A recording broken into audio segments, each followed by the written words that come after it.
बिस्मिल्लाहिर्रहमानिर्रहीम। नाज़रीन कराम अस्सलाम वालेकुम। आज हम हाज़िर हैं सोमवार वाले दिन का प्रोग्राम लेकर, जिसका मौजूद है मैं और मेरी ड्राइविंग। अब ड्राइविंग, हर आदमी जो है ड्राइविंग के साथ एक किरदार अदा कर रहा होता है। अब वो ड्राइविंग का किरदार जो है एक जिम्मेदारी का एहसास भी होता है। हमारे मुल्क में छोटी छोटी गलती की वजह से जो बड़े बड़े हादसा पेश आ रहे हैं ना, उनकी तादाद लामहदूद है। यकीन करें कि ऐसे ऐसे हालात वाक़यात हैं लापरवाही की वजह से।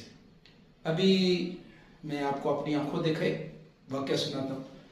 एक दफ़ा मैं एक रोड पे जा रहा था, दूसरी तरफ एक सुजुकी वाले